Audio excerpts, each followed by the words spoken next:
Hello everyone, welcome to the next video. We're going to talk about gas laws, review the gas laws that we've talked about in class, and practice some gas law questions. So let's go ahead and review our vocabulary first. If our vocabulary isn't right and we don't know what these words mean, then there's no way we're going to be able to use them properly. And there's no way we're going to be able to understand questions that use these vocab words. So let's make sure we understand what these words mean. You've got very good arms. He didn't fall? Inconceivable. You keep using the word. I don't think it means what you think it means. So what do these words really mean? Let's start with volume. Whenever we use the word volume, of course, we're talking about how much space something takes up. If we're talking about the volume of a liquid, volume of a solid, volume of a gas, doesn't matter. How much space does it take up? Typically, we measure this in liters or milliliters or cubic centimeters. When we're talking about temperature, again, temperature is the average kinetic energy of the atoms or molecules, or what I call particles, right? Anything, whether it's a solid, liquid, a gas, is made up of tiny particles. The average kinetic energy of those is going to be the temperature of your substance. When we're talking about pressure, we're talking about the number of and the force of collisions between the particles, particularly with a gas. We're looking at how many times do they run into each other, how hard are they running into each other. That's what we call pressure. But as we talked about in class, it's really, we're talking about the collisions between the particles of the gas and a sensor, something that can detect those collisions and that pressure. Because really, we can't measure the number and force of the collisions between the particles in a gas. We really can't do that. So we just measure it between a sensor and then extrapolate that to the whole sample of gas. So let's review some of our gas laws, at least the three that we've talked about so far. The first one is Boyle's law, first published by Robert Boyle in 1662. Boyle's law says that pressure and volume are inversely proportional, meaning as one goes up, the other is going to go down. In order for Boyle's law to work, temperature and the number of particles has to remain the same. If we were to graph it, it would look something like this. This would be an inverse relationship, inversely proportional. Mathematically, remember, when we have things that are inversely proportional, that are inversely related, we multiply them together. So pressure times volume. So Boyle's law becomes P1 times V1 equals P2 times V2. Moving on to our next gas law we studied was Charles's law. Charles' law was first discovered or first explained by Jacques Charles. He was a French chemist. His work was actually unpublished in the 1780s, and it was found later by someone that we'll talk about in a minute. And Charles said that volume and temperature are directly proportional, meaning if volume goes up, temperature goes up. If temperature goes up, volume goes up. But in order for that to be true, pressure and the number of particles has to remain constant. If we were to graph it, it would look something like this, right? This is a direct relationship. As we get bigger along the x-axis, the y-axis also gets bigger. And mathematically, we represent that by division. So volume divided by temperature is going to be a constant number. So Charles' law becomes V1 over T1 equals V2 over T2. The next law we discussed was Gay-Lussac's law, first published by Joseph-Louis Gay-Lussac, who was a French chemist, and he first published it in 1808. And it was Gay-Lussac who found Charles's research and published it and gave Charles credit for it. He was a real bro and gave Charles credit for the work that he did, even though Charles himself didn't actually publish it.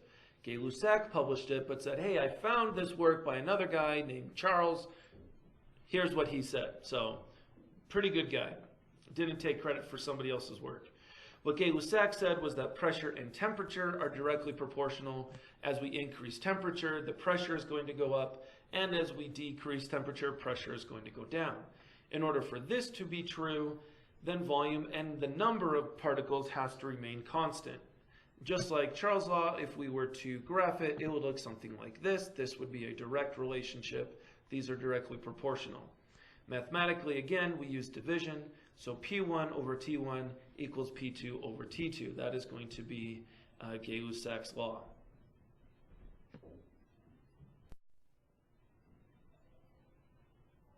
So wouldn't it be nice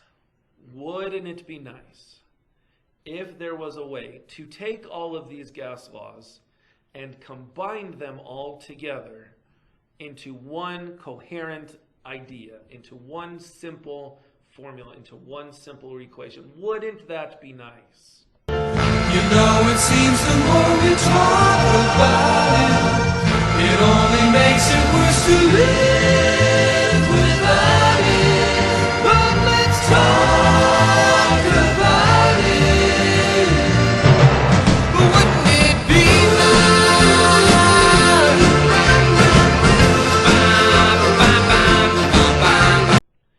And in fact, there is.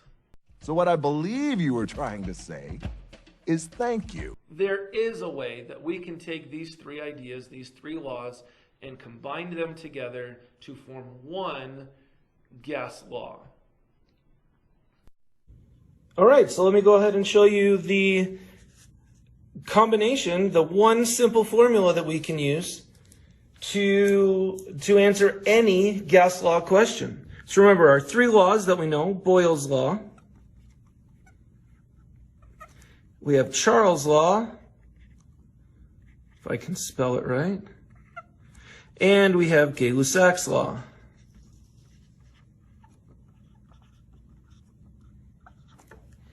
Okay, and our three formulas for these are three equations. Boyle's law is P1V1 equals P2V2. Charles' law is V over T. And Gay-Lussac's law is P over T.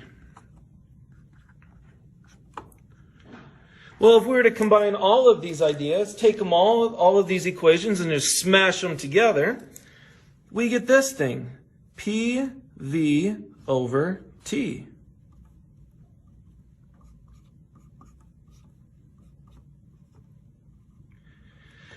We take all of these ideas, all three of these ideas, and we combine them into one idea, into one law. And we thought long and hard about what to call this combined law, this combined gas law, and we call it the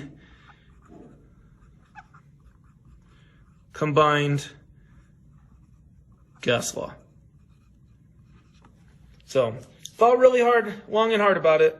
Combined gas law. PV over T equals PV over T. In order for all of these laws that we've talked about today to remain, to be true, what has to be constant? Remember, in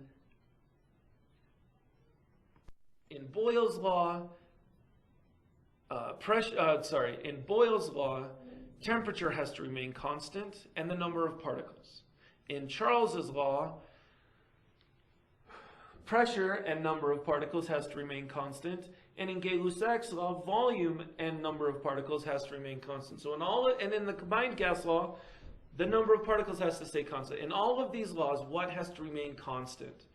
The number of particles cannot change. It must be a closed container, or none of these laws that we have discussed will apply. Well, then that leads to the next question. Well, what if it does change? What if the number of particles in the container does change? What if it's an open container? What if it's not a container at all? Well, what do we do? Well, we'll talk about that next week. That's our next chapter. We'll look at what happens when the number of particles in a container does change. What can we do? So let's go ahead and go through a couple of practice problems. Here's a practice problem for you. Go ahead and pause the video, take a couple of minutes, work through using your combined gas law, PV over T equals PV over T. And when you finish it, when you have an answer, resume the video and I'll show you how I work through it.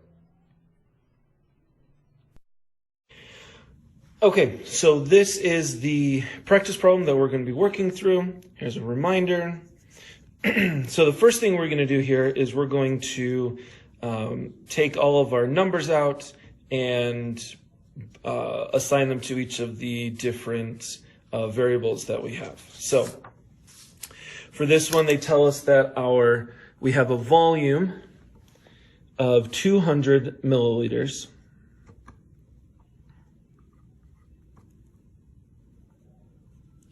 We also know that our temperature is 250 degrees Celsius, and our pressure is 740 millimeters of mercury.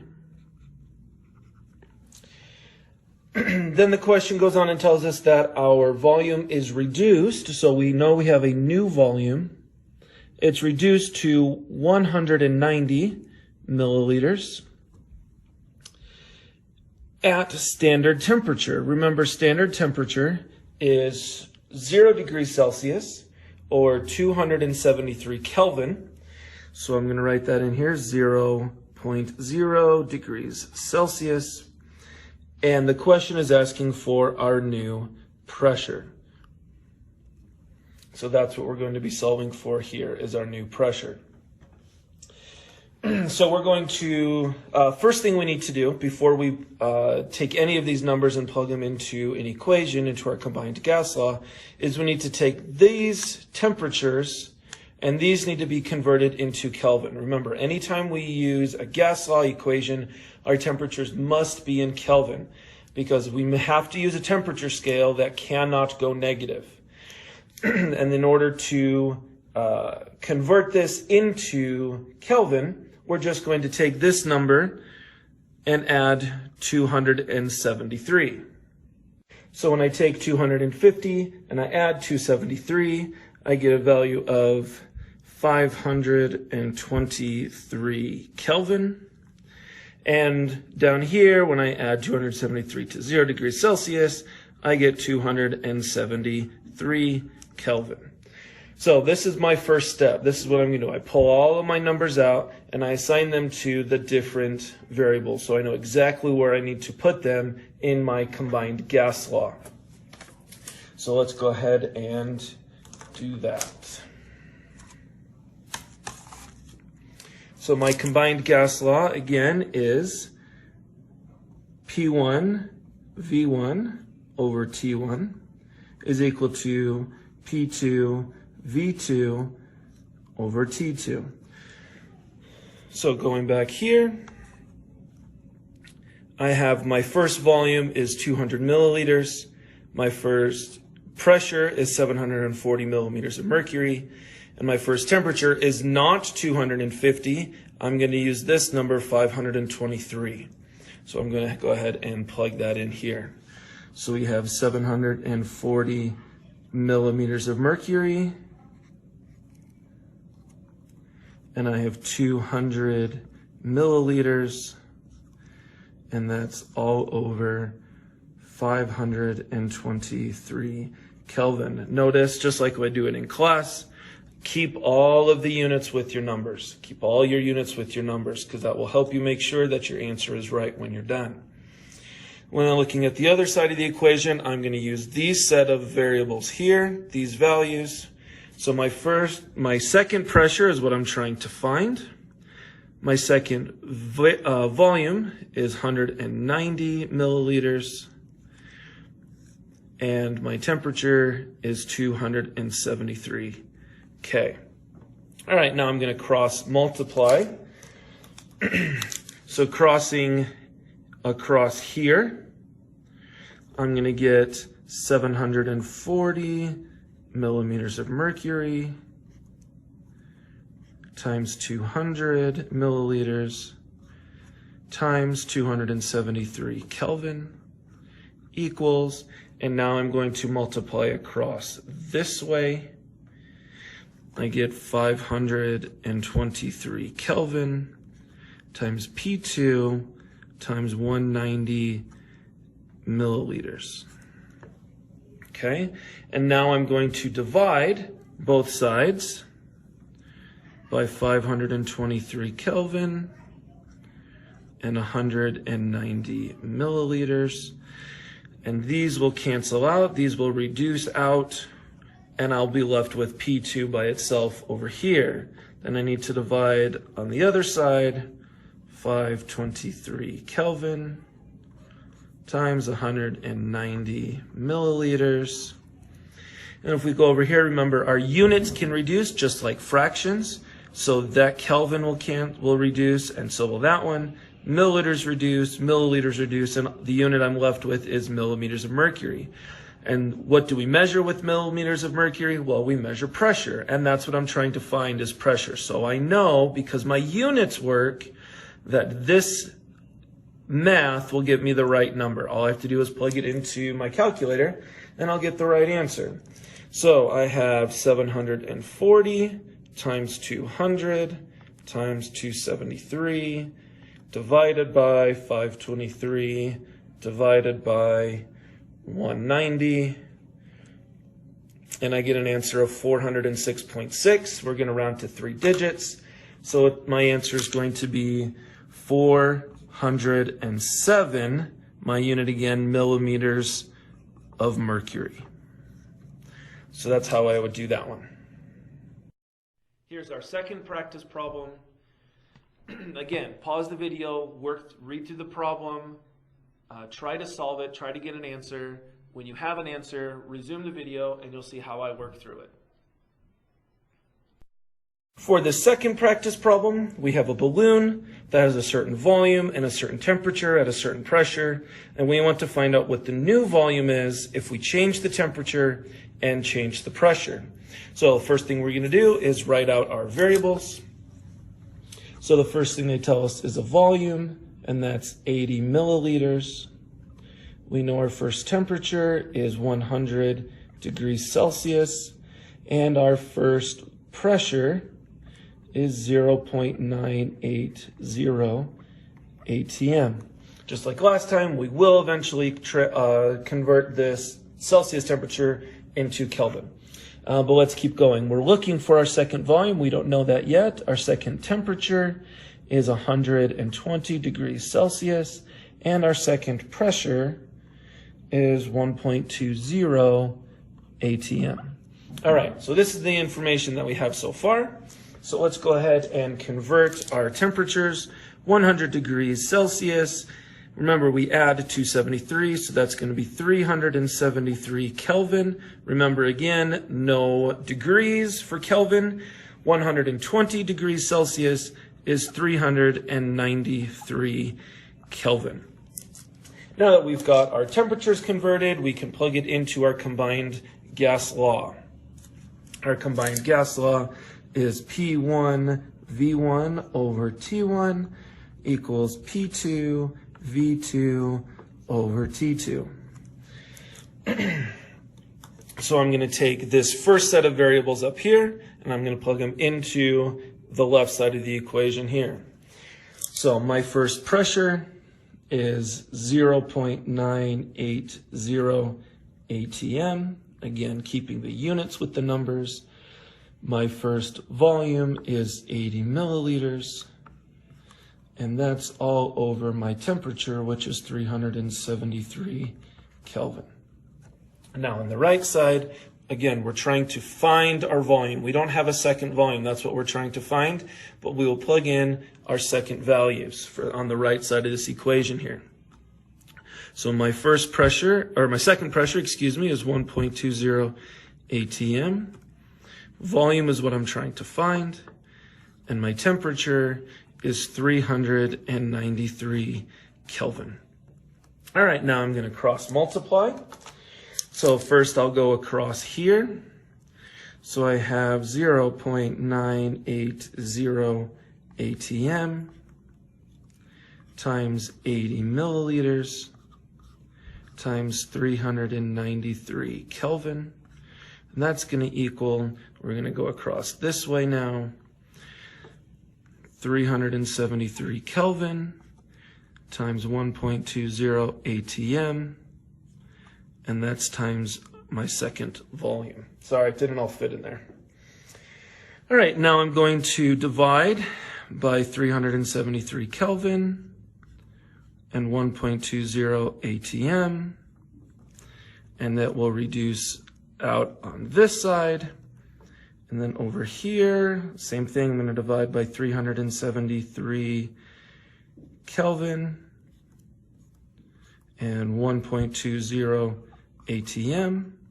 Now I can reduce my units, ATM, Kelvin, and the only unit I'm left with is milliliters, which is good because I'm trying to find a volume, and the unit we use to measure volume is milliliters. So then I'll go ahead and plug this into my calculator, and I get 0.98 times 80 times 393 divided by 373 divided by 1.2,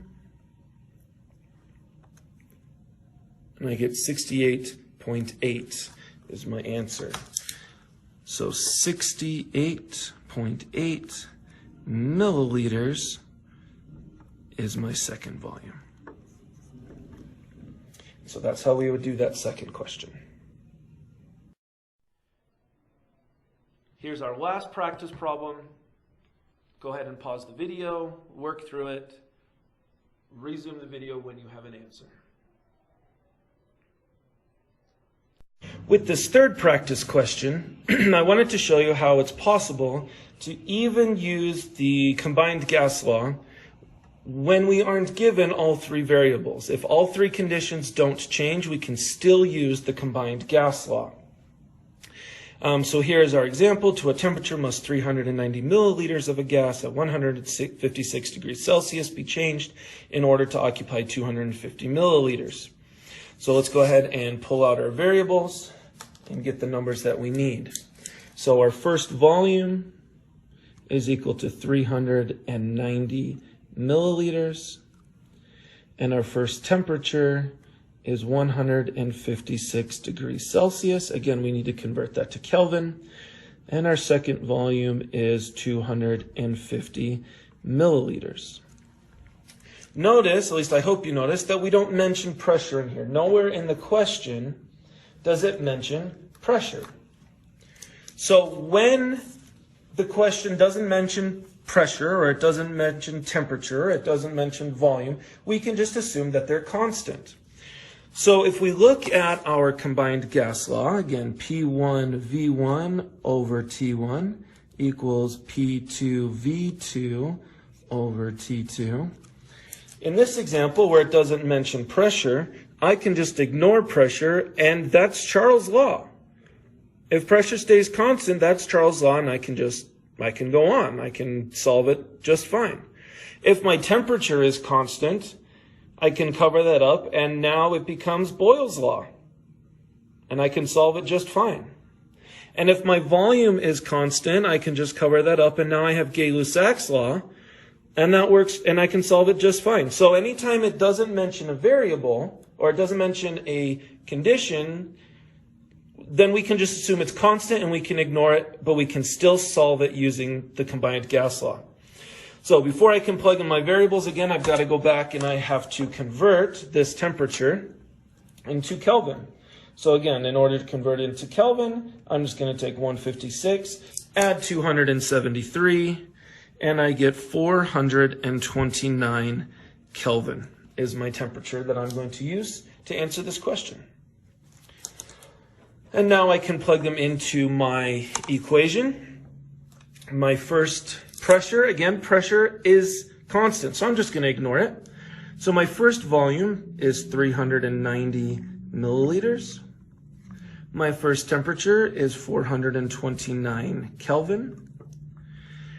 My second volume is 250 milliliters. And my second temperature is what I'm trying to solve for. That's what I'm trying to find. So now I'll just cross multiply. So I'll go across this way first. So that's 429 Kelvin times 250 milliliters. And now I'll go across this way, and that gives me 390 milliliters times T2. Divide by 390 milliliters, and those reduce. Divide by 390 milliliters, reduce my units. I'm left with Kelvin, and I'm trying to find temperature, so that works. Now I can just plug it into my calculator. Again, remember, multiply by the numbers on top and divide by the numbers on the bottom. So I have 429 times 250 divided by 390, and I get an answer of 275.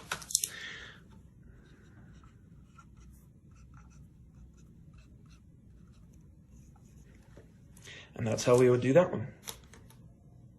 All right, well, that's the lesson for today. That's our video for today.